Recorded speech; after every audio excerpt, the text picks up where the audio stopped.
Oke, bismillahirrahmanirrahim. Assalamualaikum, selamat pagi semua.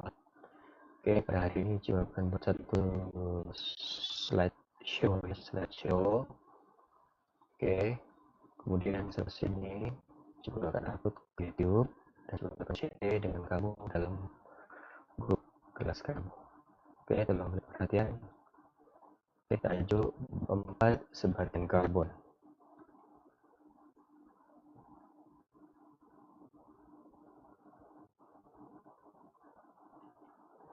Oke, 4.1 kepelbagaian baterai karbon. Baterai karbon organik kita bagikan kepada dua ya. Sebagian karbon kita bagikan kepada dua, yaitu sebagian karbon organik dan sebagian karbon tak organik. Oke, kedua ini berbeda dari segi asal usulnya. Oke, kita mudah untuk mengingat ya, sebagian karbon organik asal daripada bentuk, mereka sebagian organik bukan berasal daripada benda hidup.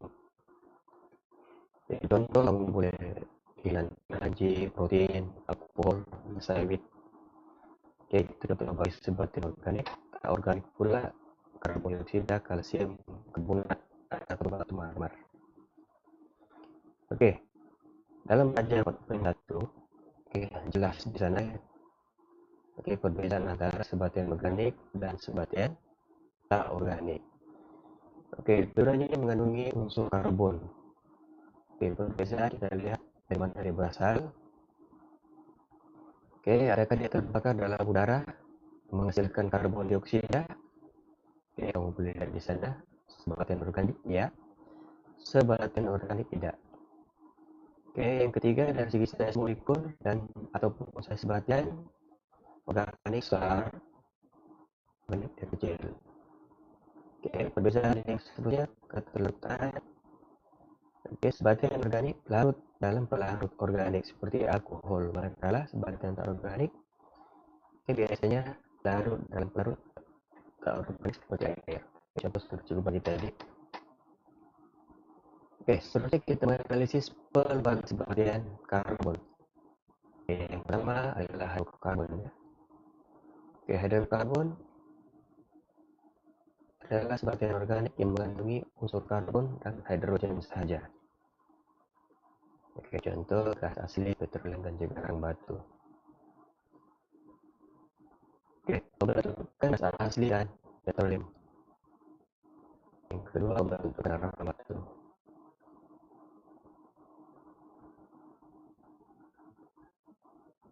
Oke, rasanya pembentukan gas asli dan petroleum ini pelajar sudah ada pengetahuan sedia asas. Kemudian belajar tahap ini dalam tajuk tingkat 3 ataupun dalam mata pelajaran geografi ya. Oke, gas asli dan petroleum ini terbentuk berjuta tahun dahulu ya. Oke, di mana hidupkan laut yang mati, kemudian dia tanam dari laut, kemudian dia tertimbus ya, dia tertimbus di bawah tanah, di bawah laut, dan setelah itu dia mengalir dengan suhu yang tinggi, menyebabkan ia bertukar menjadi petroleum. Ya, kalau terlihat di sana, petroleum ini berada di bawah ya, sebab dia cair. Manakala kelas aslinya tadi berada di atas. Oke, arang batu.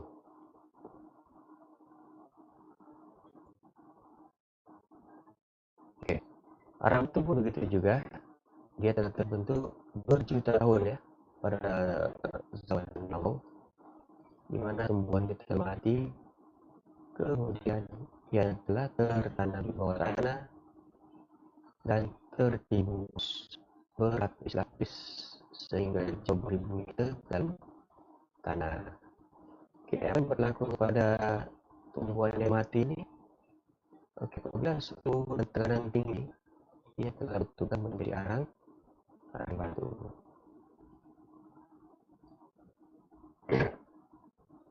Oke, selesai untuk poin 1. Oke, juga harap kamu boleh dapat sesuatu daripada apa yang telah dibicarakan tadi. Oke, seterusnya. Oke, yang kedua, menganalisis alkohol dan kesannya kepada kesehatan. Oke, kita di sini lihat proses yang pertama ya, yaitu proses penapaian. Apa dia proses penapaian ini? Proses penukaran karbohidrat kepada etanol dan karbon dioksida oleh tindakan enzim dalam bis. Oke, mari kita lihat sini glukosa menjadi etanol dan karbon dioksida. Oke, etanol pula diperoleh daripada proses penapaian yang diturunkan melalui proses penyulingan.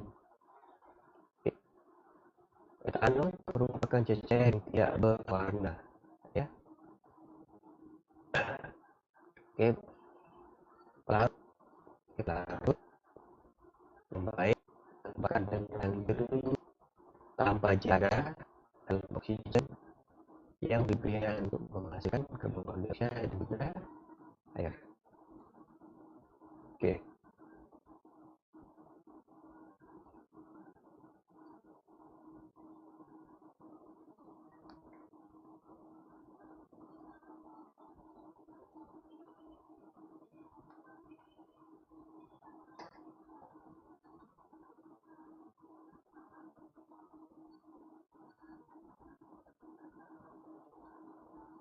Oke, alkohol bertindak balas dengan asid organik seperti asid ethanoik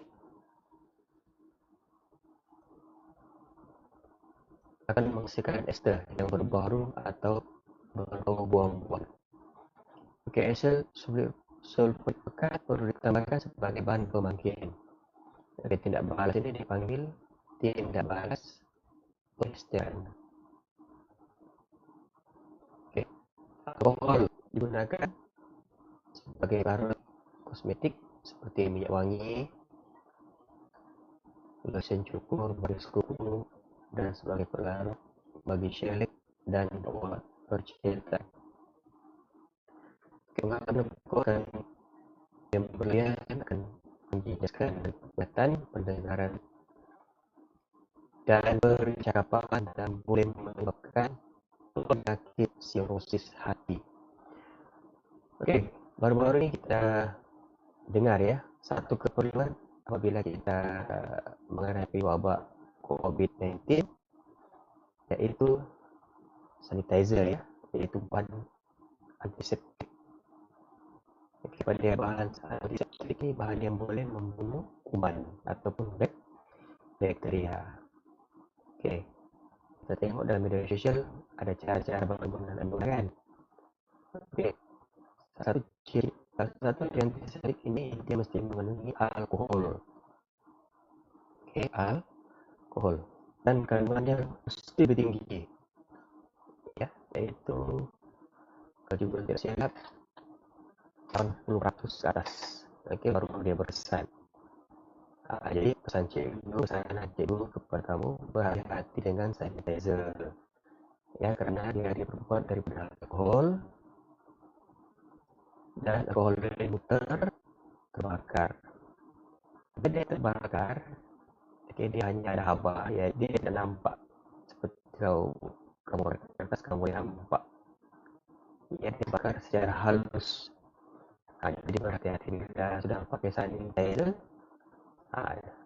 jangan terus pergi memasak ya, bagi pekerja perempuan bakar atau jangan. Oke, jadi seterusnya. Oke, ini grafik ya, bagaimana alkohol ini dihasilkan. Oke, yang pertama kita lihat dia punya bagian ya, dia punya kumpul. Oke, alkohol ini kita boleh bagikan dia kepada metanol, etanol, propanol, butanol. Ada 4 yang punya pecahan-pecahan. Oke, semua ini kita masuklah dalam kumpulan alkohol. Oke, ini dia proses pembentukan alkohol ya, ataupun etanol lah, kita ambil contoh etanol di sini. Proses penapaian, yeast menukar gula, atau kanci kepada etanol dan juga karbon dioksida. Oke, tolong ingat ini punya proses yang biasa keluar ya dalam soalan kertas 1. Oke, persamaan ini dia minta ini. Oke, ini proses penyampaian. Oke, proses ini kita boleh lakukan dalam amal. Oke, kalau kita buka sekolah nanti, insya Allah. Oke, kita buat eksperimen. Oke, kita guna larutan gula ya, larutan gula. Nah, di rumah boleh buat ya. Di rumah kamu ada gula kan? Nah, buat ambil larutan gula. Kemudian yeast. Yeast ini biasa kita jumpa,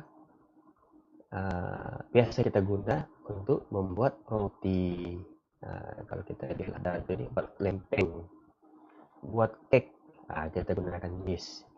Jadi kita ambil larutan gula, kita tambah yeast, kemudian kita biarkan dia dalam beberapa hari, oke, seminggu kah, 2 minggu kah. Sebab proses penyampaian ini dia mengambil masa ya kelas, dia mengambil masa. Dia bukan boleh letak gula yeast terus jadi alkohol, tidak, ya, terus jadi etanol, tidak. Oke, bagaimana kita nak buktikan bahwa proses penyampaian ini berlaku? Oke, kita letak air kapur ini. Oke, untuk air kapur ini. Oke, air kapur ini fungsi dia untuk mengesan kehadiran gas karbon dioksida. Oke, apa berlaku kepada air kapur ini bila gas oksida ada? Oke, warnanya akan bertukar menjadi keruh. Di rumah kamu tidak ada air kapur kan? Jadi kamu buat saja lah. Yes ini. Buat saja. Oke. Ini dia punya pemerhatian. Air kapur menjadi keruh menunjukkan karbon dioksida dibebaskan dalam proses penyampaian. Oke, gula tambah yeast. Jadi akan membentuk etanol. Ini jadi etanol ya. Tapi masih bercampur dengan air lagi ya. Dan karbon dioksida. Macam mana kita dapatkan original etanol ini? Oke, kita lihat di sini. Ini. Oke, untuk mendapatkan 100% etanol, kita buat proses penyulingan. Ya, ini kamu biasa lihat di manual. Ya, proses penyulingan. Oke, kita panaskan. Etanol sekarang dia bercampur kan dengan air. Kita mau etanol 100% ya. Oke, jadi hasil sulungan yang tidak berwarna dan berbau kuat akan dikumpul. Ini hasil di sini. Sebab bila kita panaskan, dia akan bertukar menjadi uap air. Oke, bagaimana dia boleh berpisah antara air dan etanol? Karena kedua-duanya ini beda takar didih ya, takar didih. Kamu lihat di sini, Anda mendidih pada suhu 78 derajat Celcius, manakala air pula adalah 100 derajat Celcius. Oke, sebab itu kita gunakan termometer di sini ya untuk mengawal, pastikan bahwa air yang mendidih ini dia lebih kurang 78 derajat Celcius, tidak boleh sampai 100 ya, atau lebih. Kalau lebih apa berlaku? Air itu sekali akan bertukar menjadi uap airnya. Kita akan dapat campuran etanol dan air sekali lagi di sini. Oke ya, ini pun soal objektif ya. Dia tanya kenapa boleh gunanya kaidah penyulingan untuk mengasingkan etanol dengan air, karena takar didih etanol dan air adalah berbeza. Oke, jadi larutan etanol tulen kita dapat hasilkan melalui proses penyulingan. Oke, apakah ciri-ciri alkohol ya? Jadi alkohol tadi yang orang kumis semua lah, etanol, metanol, butanol semuanya ya. Oke, tidak berwarna dan berbau kuat. Jernih tapi bau ya. Oke, mudah meruap. Apa makna mudah meruap ini? Kalau kita letak etanol ini di atas piring, kemudian kita letak di dalam bilik atau makmal. Oke. Selepas beberapa jam atau beberapa menit, dia akan menjadi kering. Oke, dia akan menjadi kering. Maknanya dia meruap. Oke, terlalu campur dalam. Kita boleh campur etanol ini dengan air. Dia akan sebati ya. Larut campur ini maknanya dia akan sebati. Oke, mudah terbakar. Alkohol tambah oksigen, dia akan terbakar, menghasilkan karbon dioksida dan juga air. Itu yang cukup bagi tahu tadi ya. Sanitizer itu berbuat daripada alkohol. Jadi dia mudah terbakar. Jadi berhati-hati ya. Itu tidak mau nanti dengar berita kayak ada pelajar kita ini terbakar. Kenapa terbakar? Habis dia gosok dia punya tangan, cikgu guna sanitizer, terus dia pergi masak. Pop. Habis. Oke, alkohol yang sudah kita hasilkan ini, kalau kita tambah dengan asid organik, oke, dia akan menjadi ester dan air, ya, yaitu proses pengesteran. Oke, coba lihat di rumah kamu ada minyak wangi. Minyak wangi ya. Coba lihat dia punya kandungan minyak wangi tersebut. Ya, coba ambil contoh ya. Minyak wangi ya.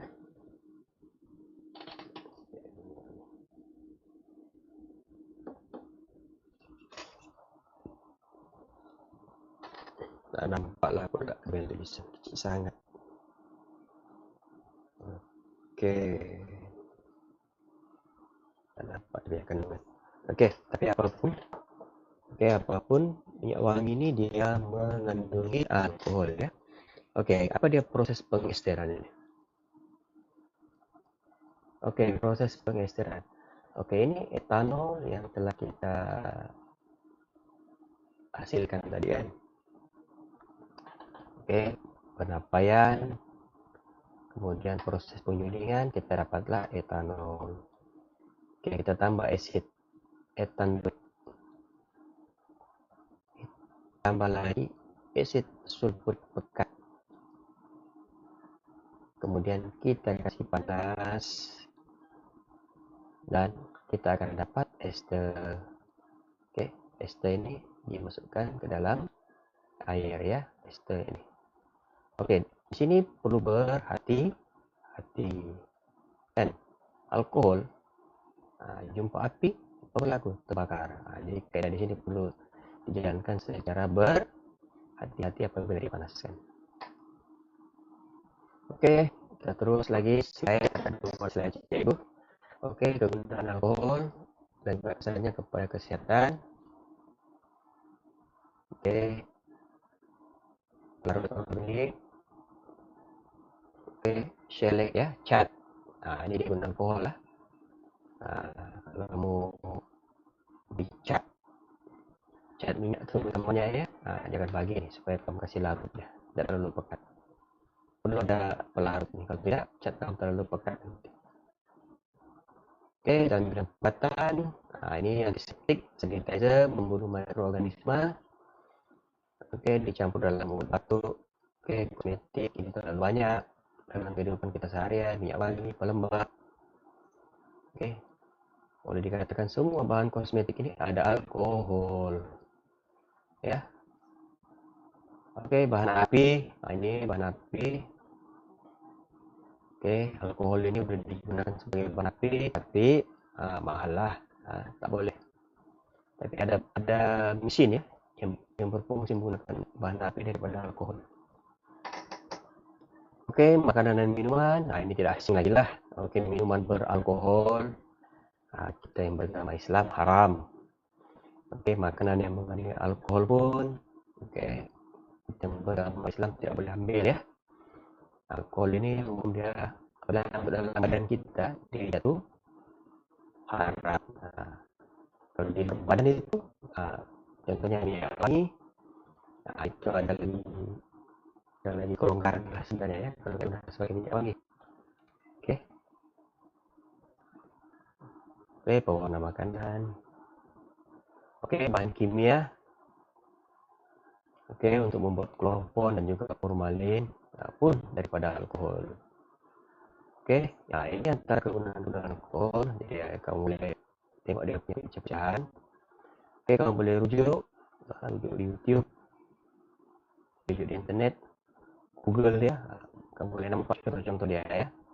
Contoh-contoh dalam bahan kimia ya. Kloroform, kalau nggak paham, explore dia. Ini cikgu. Kloroform, apa nih cikgu formalin? Type di Google sana. Keluar itu gambar dia. Type dia punya function. Oke. Yang lain kalau paham itu, ada masalah lah. Oke. Oke, selesai. Jadi syukur, alhamdulillah. Oke, walaupun kita dalam keadaan PKP, ya PKP. Oke, kita dapat juga syukur-syukurnya berhubung ya dengan pelajar melalui kaedah online ya, sama ada melalui Telegram, WhatsApp, ataupun apapun media lah ya.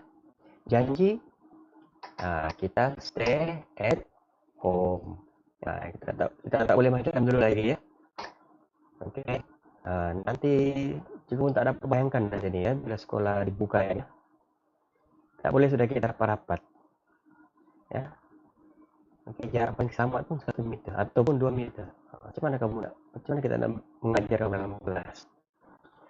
Dan itu dalam jarak 1 meter kan. Kalau jumpa pun cuma ada apa perasaan suasana ya. Selama ini kita berbual ini juga.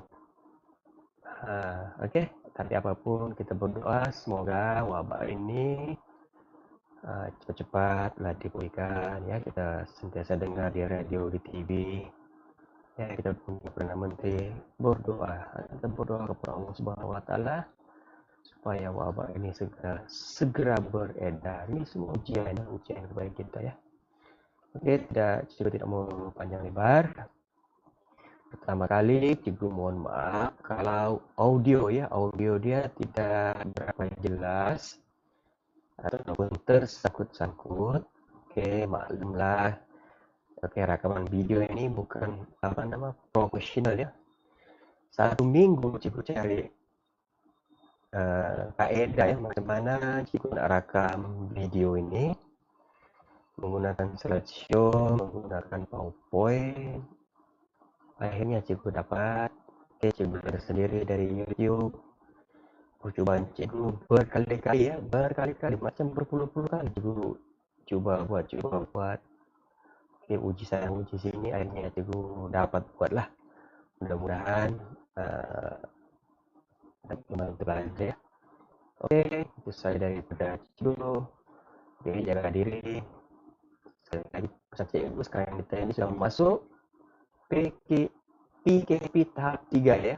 Kamu dengar ya, Menteri sudah bagi tahu kamu keluar rumah tanpa alasan, tidak ada sudah kompon, terus naik ke mahkamah, tidak mengira umur ya. Saya cikgu budak sekolah boleh tidak, kamu budak sekolah pun ya. Sekarang ini kita darurat. Darurat ini tidak ada bilang saya budak sekolah saya dikecualikan. Orang dewasa boleh kena hukum. Pelajar sekolah bebas, tidak ada ya. Jadi stay at home. Oke, gunakan masa yang ada ini untuk terus ulang kaji ya. Oke, untuk akan datang juga akan buat lagi kaedah ini untuk tajuk 4.3 dan seterusnya. Oke, jumpa lagi. Assalamualaikum warahmatullahi wabarakatuh. Oke, bila cikgu upload ke